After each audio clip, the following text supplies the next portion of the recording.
De cuando en cuando uno se topa con un libro verdaderamente extraordinario. Y eso suele suceder cuando detrás de una publicación hay una autora extraordinaria. Soy la daga y soy la herida es el libro más reciente de la gran escritora colombiana Laura Restrepo.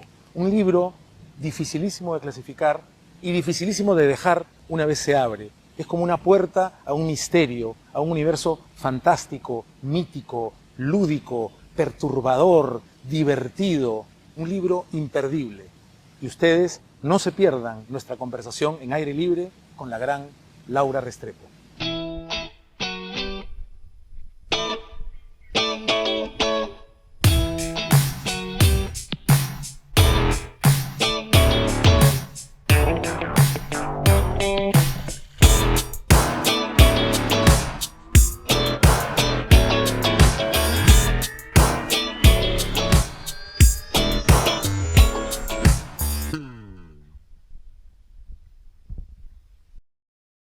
Querida Laura, qué placer tenerte en Lima y qué gusto tan grande poder conversar contigo. Ah, imagínate, bueno, ya lo habíamos empezado en Bogotá, así que lo retomamos acá. Sí, tuve el enorme placer de coincidir contigo en la presentación de Delirio.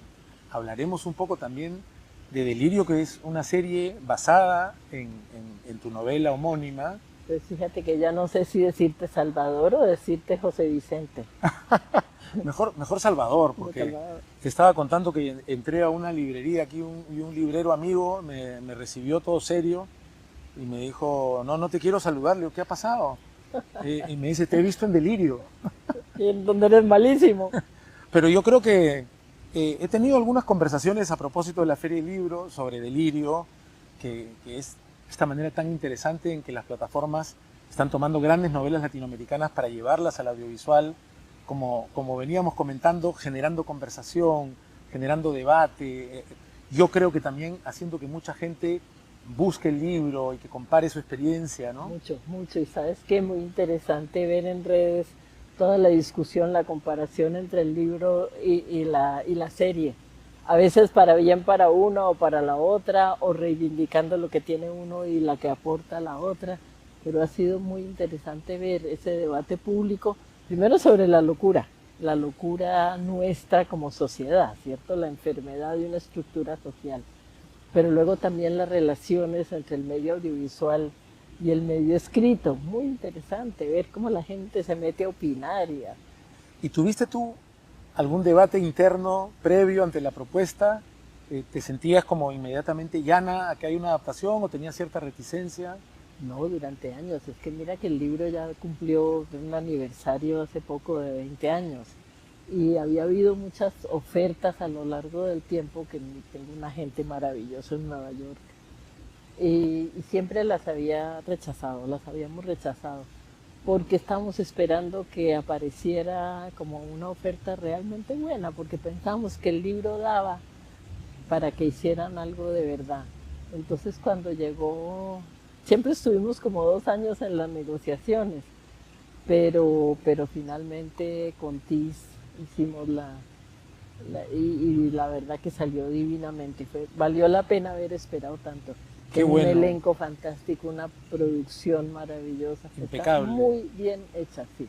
Sí, y también a mí me produce una sensación especial de orgullo, como parte también de la industria audiovisual colombiana, de la que yo me siento parte porque he tenido la suerte que me hagan sentir parte en 20 años trabajando allá, de notar que se ha venido trabajando tanto en las últimas 2 décadas como para tener ya los estándares que pueden producir un éxito global como el que está haciendo Delirio, porque está la última vez que vi, creo que el número 6 a nivel global de las producciones que no son en inglés. Pues tú sabrás más que yo, a mí me suena muy impresionante. Es muy impresionante, es muy impresionante y bueno, viene de una base tan importante como tu novela.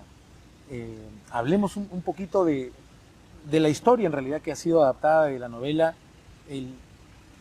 y de nuestras locuras y de nuestros delirios, porque una lectura inmediatamente superficial se quedaría con una niña como Agustina, que probablemente ha heredado algún tema de salud mental de la lejana tía Ilse y ya, pero lo que plantea la novela y la propia adaptación en la serie es que las raíces de ese delirio no se quedan solamente en la familia, ¿no? Claro, digamos que el delirio está personificado en ella o visualizado en ella, pero el delirio es el delirio de la estructura social. Porque lo que se pregunta en la novela, que la retoma el tema divinamente en la serie, es todo ese caos que vivimos afuera, de violencia, de injusticias, de cataclismo un poco de la sociedad en la cual vivimos. Algunos países nuestros en algún momento, otros en otro momento, pero en general lo compartimos.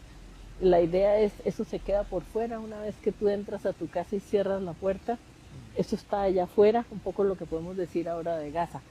Todo ese horror que está sucediendo allá, apagamos la pantalla y se acabó, o eso se nos va colando adentro y nos va cambiando la manera de ser y nos va perturbando o nos va modelando.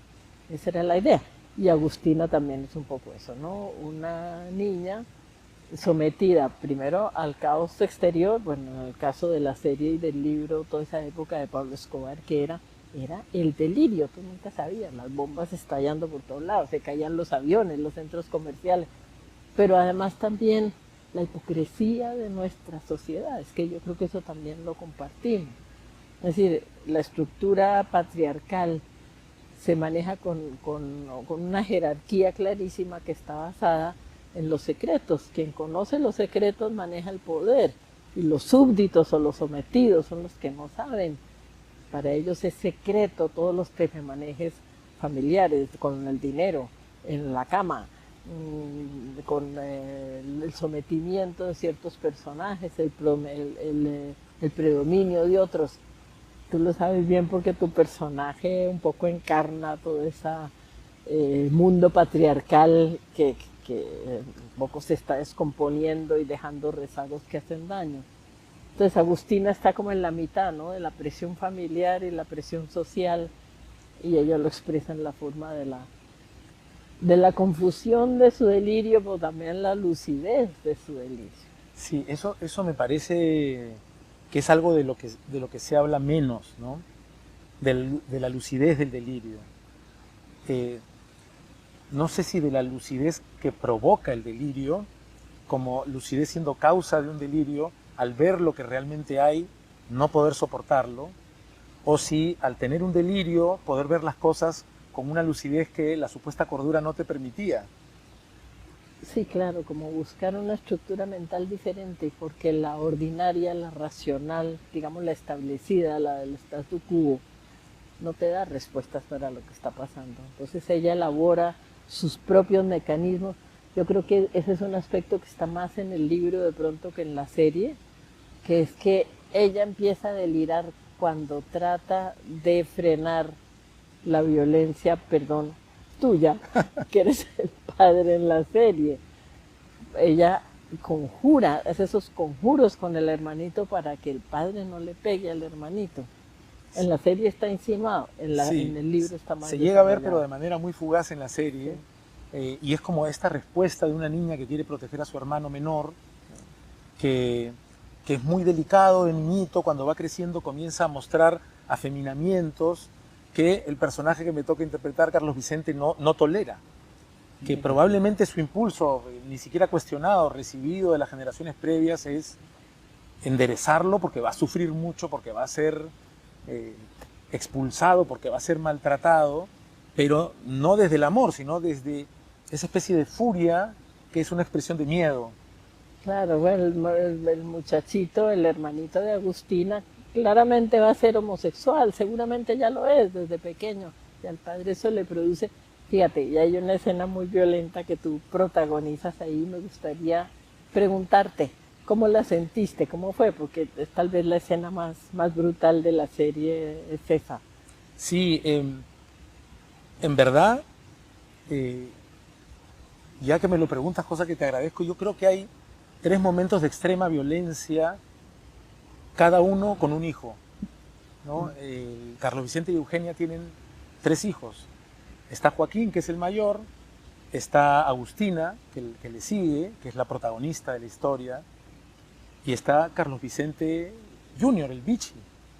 que es este niño que a ojos de Carlos Vicente da estas muestras de que se va a convertir, él piensa, se va a convertir en un marica. Eso es terrible en la mente de Carlos Vicente. Nuestra tarea como actores es tratar de entender al personaje, no juzgarlo, ¿no? Claro. Y creo que las tres violencias son las siguientes. Primero, en el caso de Joaco, que nunca se rebela contra el padre, lo hace finalmente partícipe de acuerdos clandestinos con la economía ilegal, y es un hijo que sigue estando en formación, y aunque no parezca violento en el exterior, y quizá él mismo no lo vea como padre, como algo violento, me parece una extrema violencia introducirlo como si fuera lo más normal, como si negocios son negocios, y exponerlo, porque Joaco bien podría haber terminado como la araña. Claro, no, en eso tienes toda la razón y eso es muy importante. Y fíjate, si de alguna manera el delirio viene de la coacción y de la violencia que ejercen los secretos, todo lo del lavado de dinero en Colombia, bueno, sigue siendo en el mundo. El gran secreto es el lavado de dinero, ¿cierto? Es decir, el tráfico de drogas es ilegal para los narcotraficantes, muchas veces plebeyos, como el Pablo Escobar, por ejemplo, pero todo el lavado de dinero que se hace a través de los grandes bancos suizos y de las grandes empresas, eso sigue siendo el gran secreto. Y en la época que se refleja en el libro y en la serie, por supuesto, eso pasa exactamente lo que tú dices. Es la gran familia burguesa que vive divinamente, viendo que el resto de la sociedad no tiene sus recursos, ni tiene su poder, ni tiene su estilacho. Y al mismo tiempo el negocio es perfectamente ilegal, pero eso no se menciona. Y ese personaje del el hermano grande de Agustina, Joaco, es el que recibe esa herencia, ¿cierto? Yo sigo siendo el gran señor, aunque mis negocios sean podridos y estén por fuera de la ley. Sí, sí, uno de verdad se pregunta qué pasará con Joaco, qué pasará con los hijos de Joaco si es que llega a tenerlos. Otra violencia que encuentro es la violencia con Agustina, que uno podría decir que es la favorita de Carlos Vicente, al menos yo me aventuro también a decirlo, y que sin embargo, cuando llega el momento de que no tenga un hijo de un padre que no admiten en esa familia, el Midas, admiten su dinero, pero no lo admiten a él. Y aunque no directamente, al menos le confiesa a la hija, pensé que era lo mejor, estuve de acuerdo. Esa es una escena que recuerdo especialmente. Sí, eso está muy bien hecha. Claro, yo creo que el personaje de Agustina tiene también el interés de que su locura viene el profundo repudio al padre, porque ella, es decir, odia a ese padre que castiga al hermanito, al mismo tiempo le fascina a su padre. Ella vive enamoriscada de su padre, esa es la verdad. Y yo creo que en el libro es muy explícito eso y en la serie se ve. No vamos a hacer spoilers acá, pero hay escenas en donde ella claramente, en contra de la madre, ella está a favor de su padre. El que le gusta a ella es el padre y al mismo tiempo lo detesta. Es un personaje como sometido a una contradicción que no logra aclararse y que la dispara hacia ese mundo inventado por ella que es su delirio. Y bueno, por último, terminando de responder a tu pregunta, la violencia más extrema y más terrible que me toca hacer en dos escenas. Una con Vichy adolescente, cuando viendo en la televisión a Rafaela Carrá. ¡A Rafaela Carrá! Comienza a bailar de una manera que a él le parece de un amaneramiento inaceptable y se para y lo tira al suelo de una bofetada, que es lo que provoca que ese hijo se vaya de la casa finalmente. Claro, más saca Correa, no se te olvide, sacaste Correa contra tu hijo. Y esa es la otra, la más terrible, cuando él era niño, además con Jerónimo, este pequeño actor que ya es un veterano y que es una estrella, el que hace Vichy niño, y que en un momento mi personaje se saca la correa y pienso yo que sin mucho remordimiento, creo yo que llevado quizá como los maestros de otras épocas también, por la convicción de que así como se decía que la letra con sangre entra, la manera correcta de ser entraba a correazos y que claro, lo estaba haciendo por el bien de su hijo, ¿no? Claro, porque es decir, digamos, la esencia de ese patriarcado es ese temor horrible a que se cuestione la masculinidad. Seguramente, de hecho, cuestionada, es decir, posiblemente el padre tenga muchas más dudas sobre qué tan macho es o cómo son sus tendencias sexuales, pero el hecho de que el hijo no le vaya a salir un macho macho, claro, es que es muy profundo porque tiene que ver con la esencia del patriarcado. Sí, y creo que no creo que haya pensado tanto Carlos Vicente, pero creo que no es solo un temor a que el hijo pueda sufrir, sino un temor a que su propia reputación pueda sufrir. Sí. No, el patriarcado está basado en que haya un macho que es tan macho que puede dominar a los otros. Donde el hijo le salga, suponte tú, con características femeninas, se supone que es un mundo donde las mujeres están subordinadas. Entonces es un atentado contra la estructura misma.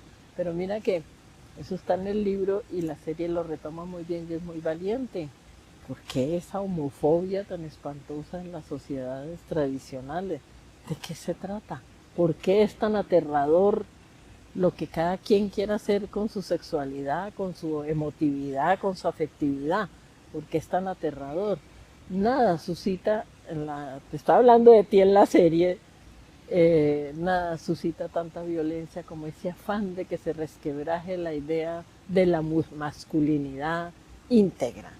Sí. Pero muy interesante que la serie lo tome y lo plantee ante el público y que eso sea un objeto de debate. Pero estás aquí en Lima, querida Laura, para participar de la Feria del Libro y hablar de tu más reciente novela, Soy la daga y soy la herida, que es un libro como que inclasificable, uno diría,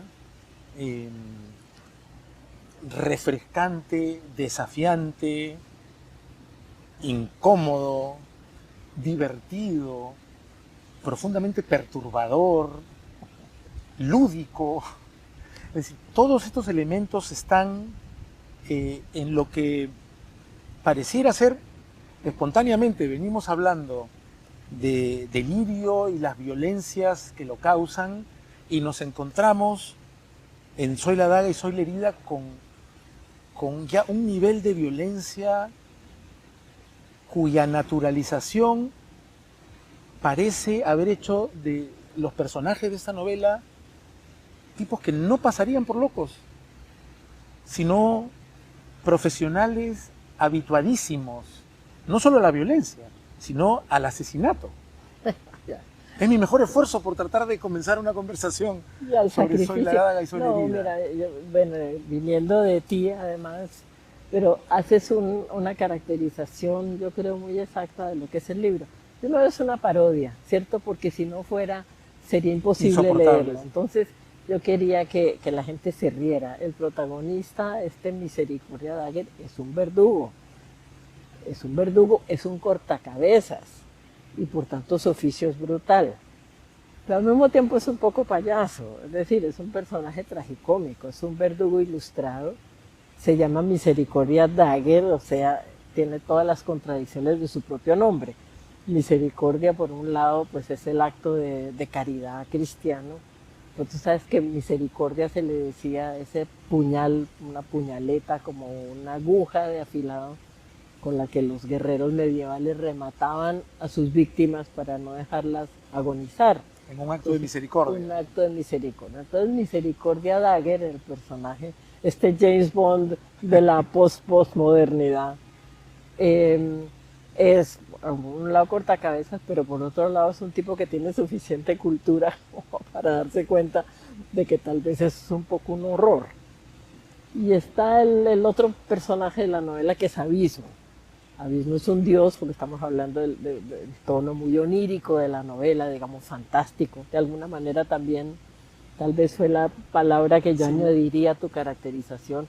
La novela se mueve en el terreno de la fantasía. Abismo es un dios que se aparece en forma de cisne, en forma de hoguera, tiene unas apariciones espectaculares. Se le aparece a Misericordia para decirle a quién tiene que matar.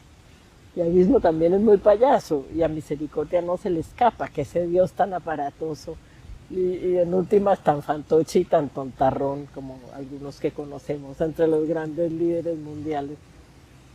A Misericordia no se le escapa lo ridículo que es toda la situación. Entonces yo creo que de pronto el humor viene también de la ridiculez de ese autócrata absoluto que decide sobre las vidas y las muertes de todo lo demás, y la ridiculez de la falsa grandeza de esos todopoderosos asesinos que hoy en día conocemos en el mundo y los están viendo actuar. La pregunta que yo me hacía, Salvador, era: en este momento estamos en una era de terror, digámoslo o no lo digamos. La Revolución Francesa, a la cual se hace alusión en el libro, fue una era de terror. Esta es una era de terror, empezando por lo que está pasando con el genocidio de Gaza, con la persecución de los inmigrantes en Estados Unidos, con los miles de personas que están muriendo porque se cortó la ayuda humanitaria. Se acabó esa idea de que alguien ayuda a alguien, la empatía. Ya lo ha dicho claramente Elon Musk. Lo que está dañando nuestro imperio es la empatía. Hay que eliminar la empatía. Entonces, ¿cómo escribes? O en el caso tuyo, por ejemplo, ¿cómo haces cine o cómo actúas en esta era de terror? ¿Vamos a seguir escribiendo de la misma manera? ¿Vamos a infantilizar la literatura para que no haga alusión a lo que vemos todos los días por televisión y a lo que miles de personas en el mundo están sufriendo, viendo a sus hijos morirse de hambre, que los están matando? ¿Cómo escribir? Y ese libro fue como el resultado de mi intento. No, yo tengo que hacer algo que sea totalmente distinto. Primero, en la novela no hay buenos, porque los buenos están muy desacreditados. Nadie le crea a los buenos, o finalmente ninguno somos buenos porque todos somos partícipes de este horror. Entonces, el protagonista va a ser un cortacabezas. Y al mismo tiempo, quiero que la novela sea una rebeldía contra el poder del autócrata, el tirano este espantoso, que parece intocable, que de pronto tiene un ladito flaco, de pronto tiene un talón de Aquiles, que es lo que tenemos nosotros los impotentes civiles mortales. Quizá lo único que podemos hacer frente a esos tiranos todopoderosos es buscarles el talón de Aquiles. Uno de ellos es desde luego el humor. El tirano no resiste la burla. Me da la sensación también, que es algo que quizá intentaría añadir a mi descripción inicial, que hay un sabor mítico, pero creo que no estamos acostumbrados a saber de los mitos o a leer de ellos en primera persona. Y este es casi un personaje mítico, el gran verdugo, que además tiene tatuado a su espalda, sin haber visto nunca la imagen ni permitir que nadie la vea, solo la vio quien se la tatuó. Este ser, el acéfalo, que es un ser que claramente no tiene cabeza, que sostiene una especie de corazón en una mano, una daga en la otra, ¿no? que tiene la pelvis cubierta por una calavera, y que parece una subversión de este hombre, esta imagen de hombre que hemos visto del, ¿cómo es que se llama? El Vitruvio.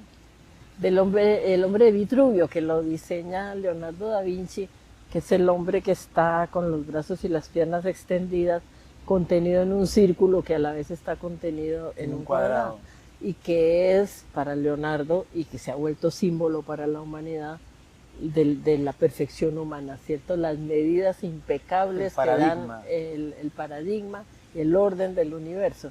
El acéfalo tiene la misma posición, la figura digamos, la gráfica del acéfalo, que es un grabado hecho por André Masson en épocas del surrealismo, pero no tiene cabeza, y lo que tiene en la mano son señales de lucha, ¿no? Ese corazón en llamas, que puede ser una granada, la puñaleta, un laberinto en las entrañas y una calavera sobre el sexo.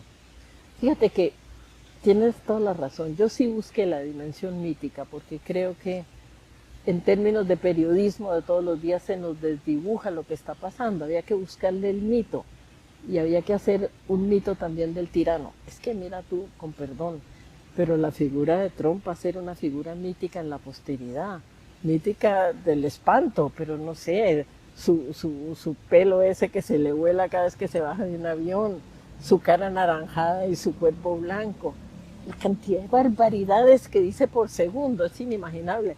Ese y tú te castigo con esto, y a ti, presidente, te castigo, y te doy lecciones a todos.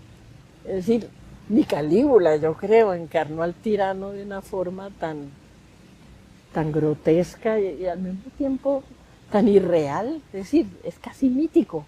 Ese Trump es una figura mítica del espanto encarnado de lo que es la autoridad absoluta, pero que finalmente no tiene asidero, porque se le va tanto la mano que ya sus súbditos empiezan a desobedecerle.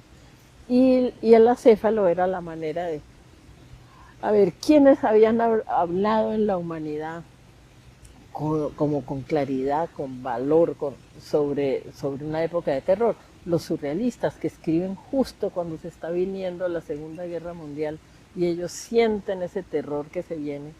Y André Masson pinta esa figura del acéfalo, el hombre sin cabeza, y Bataille lo retoma y lo convierte en el eje de buena parte de su escritura, como el antipoder, la antirrazón. La idea del acéfalo es: si la razón produce monstruos, Exacto. cortemos la cabeza. La cortada de la cabeza como un acto simbólico de sublevación. Entonces, por eso el Misericordia Dagger tiene a la espalda, él no lo sabe, pero tú y yo lo sabemos porque el autor lo cuenta en el libro, tiene tatuado al acéfalo de los surrealistas, esa gran rebelión contra la razón que había producido a la Europa el mundo monstruoso que llevó a la Segunda Guerra Mundial. Y que parece ser la paradoja que este hombre, Verdugo, lleva a sus espaldas, es que el máximo símbolo de rebelión ante una era loca, violenta, horrorosa y suicida es cortar esa cabeza que ha producido esta monstruosidad. Él se dedica a cortar cabezas para el régimen del terror, pero lleva a sus espaldas como si lo persiguiera sin distancia la amenaza de que hay que voltear esto. Y tu libro es ahí donde consigue colar por una rendija. Yo creo que con tu libro tú te cuelas en una rendija para tratar de, y para conseguir nuestra atención. Te escucho y estoy de acuerdo. La prensa que queda, que está tratando de cumplir con informarnos de lo que está pasando, yo creo que se enfrenta ante la imposibilidad de despertarnos. Es como si estuviéramos anestesiados por exceso de información, que el realismo nos ha adormecido, y entonces un libro mítico, paródico, juguetón, tremendo, nos puede despertar. Y a nuestro protagonista, Misericordia Dagger, ese momento que también refieres más de una vez en el libro, ese momento de San Pablo, ese caerse del caballo de Saulo, viene de una manera que parecería completamente casual, pero como tú dices, citando a Borges y luego añadiendo, ¿no? Toda casualidad es una cita y toda cita es una cita con la muerte. Todo encuentro casual es una cita. Todo encuentro casual es una Misericordia cita. Y toda cita es un encuentro con la muerte. Y ese encuentro casual es con una muchacha cuya belleza lo perturba de tal manera que uno muy temprano en la lectura, aunque no sabe cómo va a terminar, dice: esto no va a terminar como este tipo quiere. Y él lo sabe.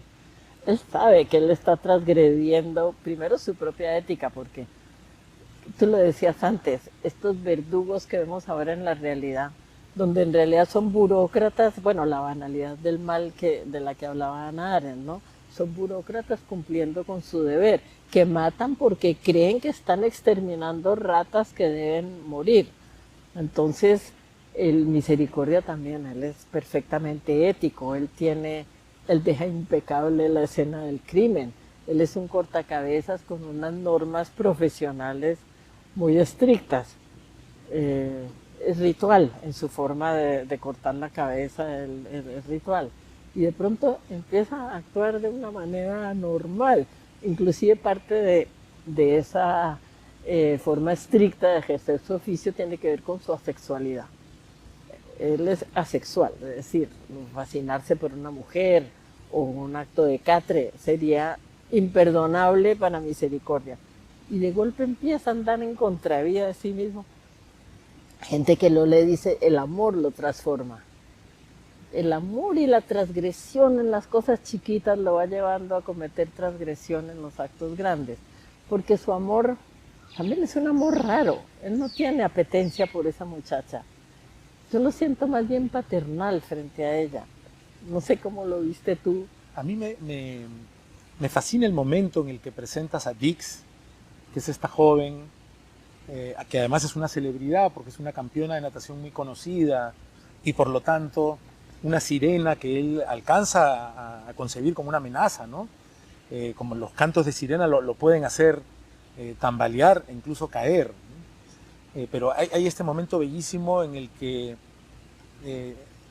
parafraseando porque no alcanzo pues a decirlo de memoria, describes este momento donde ella se detiene en un semáforo en rojo, en este automóvil Mercedes-Benz, y él encuentra en un instante una especie de centelleo en su frente que es como un fuego sutil, que me parece bellísima la aproximación, y aunque luego descubriremos que es esta aura de la que se habla antes de un ataque de epilepsia, tiene una potencia simbólica, me parece a mí, similar a la de Abismo. Hay algo, es como si fuera en este mundo mítico, fantástico, otro poder que se manifiesta y al que él resulta también vulnerable, ¿no? Claro, bueno, se decía mucho en la antigüedad que la epilepsia era una enfermedad divina, ¿cierto? Después se dice que demoníaca, pero de todas maneras como suprahumana. Entonces, tienes razón, me gustaba eso de que la aparición de ella fuera contrapuesta a la del Dios, pero que tuviera esas características, digamos, de aura, de resplandor ultramontano, que lo impactara a él, como lo impacta esa presencia de Abismo, que se le aparece como un cisne tremendo que nada sobre las aguas y que grazna esas maldiciones ordenándole matar. Pero que ella fuera un poco lo mismo, pero en sentido inverso, ¿cierto? Llamándolo a la compasión, o al amor, o a qué será, o a la vejez. De pronto es el viejo que está fascinado con la juventud, también puede ser. Ahí le sale el lado flaco a ese verdugo implacable. De eso te quería hablar justamente porque se nos presenta Misericordia Dagger ante nosotros como una persona sin grietas, inicialmente. Habla de sí como este verdugo excelso, que aparte tiene, como dices tú, una ética profesional que luego él descubre como desconectada de una ética y de una moral más amplia, pero una ética que él cumple con pulcritud. Pero su punto débil, yo diría que no está solamente ante la belleza, que creo que lo está, y no solamente la de Dix, sino ante la juventud, porque tiene otro punto débil, que es el príncipe sangre, Claro. donde él está buscando a un reemplazo, lo que encontrará luego, que lo redondea de una manera fantástica y que no voy a mencionar ahora para no privar de ese placer a las lectoras y lectores, pero él está buscando a alguien que lo pueda reemplazar y curiosamente busca a alguien con un origen muy similar al de él. Alguien abandonado, él fue abandonado, es cierto que su abuela, la abuela ciega, Adela, lo cobijó y le dio un cariño, pero él busca a este chico en una barriada, en un lugar periférico, peligroso, pobre, que es un príncipe de sangre y que es un sicario que ya es un pequeño príncipe, por lo menos en estas manzanas a la redonda de donde vive, ¿no? Así es. De alguna manera el príncipe sangre, bueno, vamos a aclararle a quienes nos ven y escuchan que una de las tareas que Abismo le ha asignado al verdugo es que deje un aprendiz. Tiene que entrenar a alguien que eventualmente bueno, así era en la Revolución Francesa, así el papel del verdugo era hereditario, lo heredaban sus hijos. Misericordia está buscando a alguien que lo reemplace y encuentra príncipe sangre, que en realidad es el mismo, alguien con su mismo pasado, con ese amor maternal que es lo único que lo sostiene en la vida. Y Misericordia se juega a que ese sea su reemplazo porque de alguna manera es una forma de perpetrarse. Y tal vez ahí encontramos otro de los talones de Aquiles de Misericordia, que es su vocación paternal. Él está buscando un hijo, alguien que reciba su herencia y la continúe. Ahora Misericordia, el príncipe de sangre trae lo suyo, así que no se está enfrentando con cualquier cosa. ¿Sí? Y me deja la impresión que en medio de este horror no solamente normalizado, ¿no?, sino celebrado, incluso como en épocas de la guillotina, que hace una reaparición protagónica, la guillotina y con la que Misericordia tiene una relación de admiración-odio, ¿no? La guillotina pues puede ser excelsa, pero nada como un buen verdugo, y esta mecanización de la tarea. Claro, además hay algo erótico en la propia guillotina. Bueno, nada por nada, desde la revolución le decían la doncella. Era también la viuda, porque era viuda de aquellos a quienes les cortaba la cabeza. O sea, una relación de muerte y además de tánatos y de eros frente a la figura de la guillotina. Que todo tiene unas connotaciones míticas que me gustan. Sí, hay múltiples connotaciones que es muy interesante como lector, cómo el impacto que uno siente va mucho más allá del significado mismo de las palabras y de la trama misma, porque está llena de la simbología mítica tiene tanto poder que uno no puede ni siquiera terminar de traducir lo que siente mientras está en el viaje. El mito, ¿no?, es aterrador, es decir, uno puede decir que esta novela confronta al lector llevando al límite, no solo por la violencia, porque la violencia finalmente está mostrada de una forma payasa, digamos carnavalesca, ¿cierto? Las ejecuciones, la propia forma de revivir ese periodo de la Revolución Francesa es en un carnaval. Yo creo que es que el mito produce terror, el mito es fascinante y el mito es aterrador. Mira otro mito que se trata ahí en la novela, el de la cabeza cortada. Es un mito todopoderoso, ya hablábamos de él con relación a la figura del acéfalo.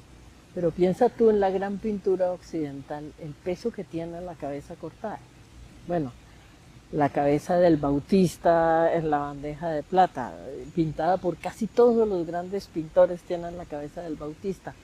Pero en particular me ha llamado a mí mucho la atención, aunque no está mencionada en el libro, la Gentileschi, la hija del gran Artemisia Gentileschi en el Renacimiento. Artemisa, mucho menos conocida en un tiempo, ahora la están reivindicando grandemente, la gran pintora mujer del Renacimiento, hija de Gentileschi, ese sí reconocido como una de las grandes figuras del periodo posterior, ya casi barroco. El gran cuadro de Artemisia, ¿qué es? Judith cortándole la cabeza a los Holofernes.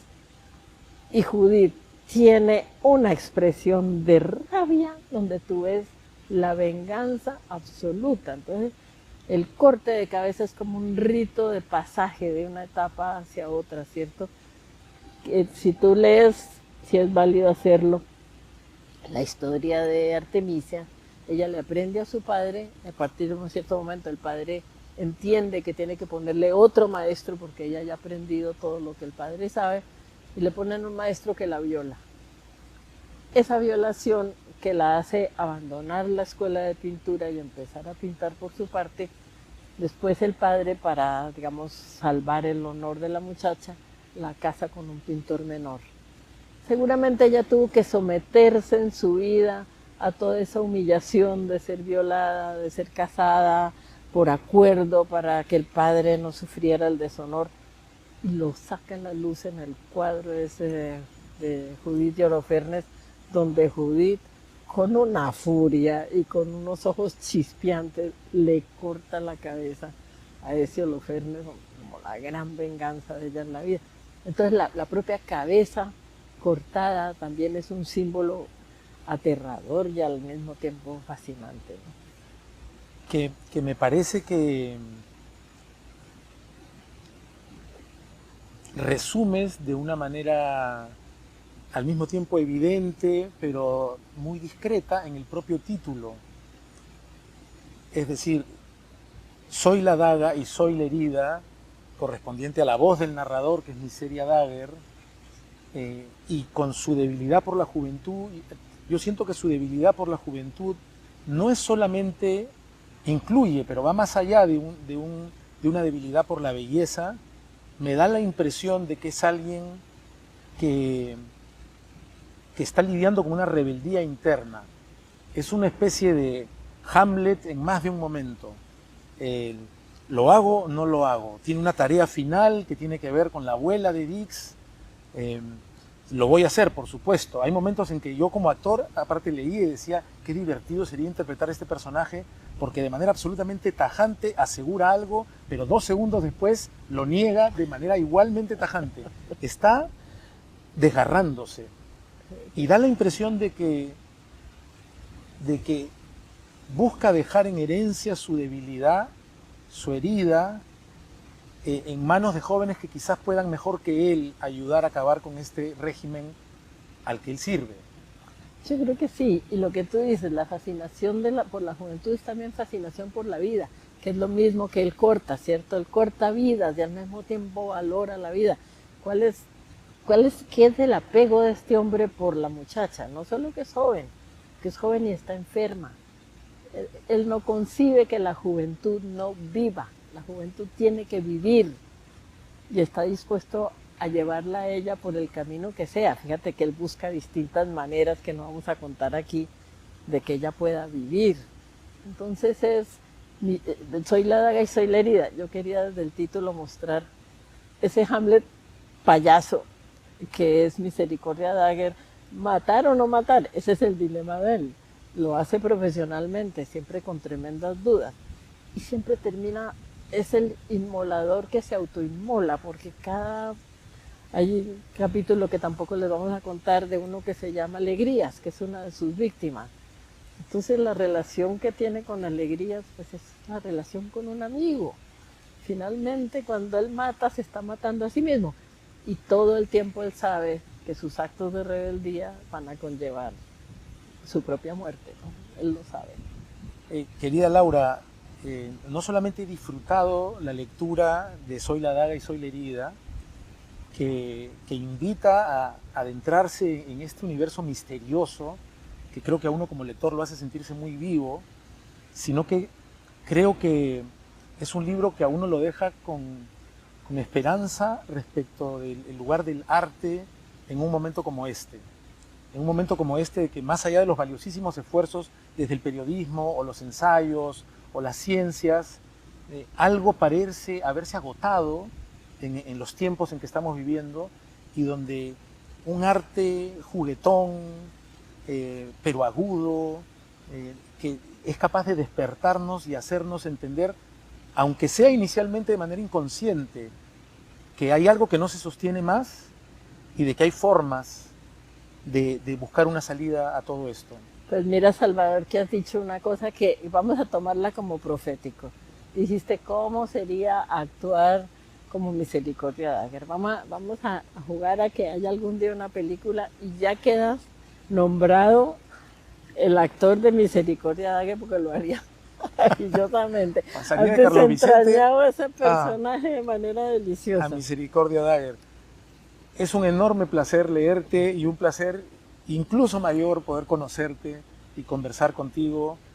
Creo que una conversación contigo nos habla no solo de tu obra, sino de la vida y del tiempo que vivimos. Pues lo mismo te digo, Salvador, un enorme placer conocerte y conversar, y ojalá la podamos seguir mucho tiempo. Ojalá la sigamos. Muy bien, encantadísima. Lo mismo, Muchas mil gracias, querida Laura. Gracias. Qué bonita conversación. Genial. Mil gracias. Qué mil maravilla. gracias. También, Ay, ojalá algún día, serías un Misericordia más.